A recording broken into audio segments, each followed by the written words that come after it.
అనుకున్నదంతా అయ్యిందండి. ఆఖరికి విజయలక్ష్మి గారు కూడా వచ్చేసి నా కొడుక్కి ఓటేయద్దని చెప్పేసి ఇండైరెక్ట్గా మోకం మీదే ఊసింది. కనీసం వైసీపీ పార్టీని కూడా సపోర్ట్ చేయలేదు.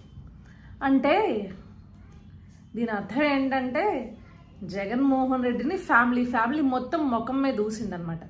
ఇప్పుడు నాకున్న కన్సర్న్ ఏంటి అంటే, ఎలా వైఎస్ షర్మిల గారు ఈరోజు ఈ జగన్మోహన్ రెడ్డికి, నియంతకి, భారతిరెడ్డికి, ఈ సైకోకి ఎదురు తిరిగి ఆవిడ పోరాడుతుంటే, షర్మిల అసలు రాజశేఖర రెడ్డి గారు కూతురే కాదు అని చెప్పేసి ఏ రకంగా ఈ నియంత మాట్లాడించాడో, అదేవిధంగా ఇప్పుడు వైఎస్ విజయలక్ష్మి గారిని ఏమన్నా అసలు రాజశేఖర రెడ్డి భార్యే కాదంటాడా, లేకపోతే నా తల్లే కాదంటాడా అనేది వేచి చూడాలి.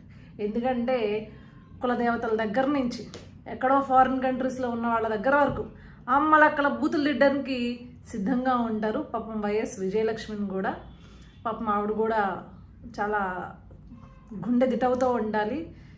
ఇలాంటి దరిద్రుడు నా కొడుకు ఆఖరికి తల్లి కన్నా తల్లి అని కూడా చూడకుండా నా పైన దాడి చేయిస్తున్నాడు అనేది ఆవిడకి తెలిసి వస్తుంది, ఖచ్చితంగా తెలిసి వస్తుంది. చెప్పాను కదా, వైఎస్ విజయలక్ష్మి బయటకు వచ్చి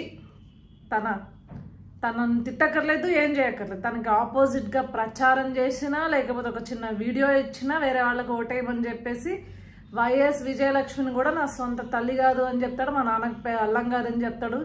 అంతటి సమర్థుడు జగన్ రెడ్డి అని చెప్పాను కదా. సో చూడండి, రాబోయే 2 రోజుల్లో ఇదే దాడి ఆవిడ మీద కొనసాగుద్ది. ఈ పేటీఎం గొర్రెల దగ్గర నుంచి ఖచ్చితంగా దాడి అయితే ఈ పిల్లని సజ్జల భార్గవ రెడ్డి గారితో చేయిస్తాడు.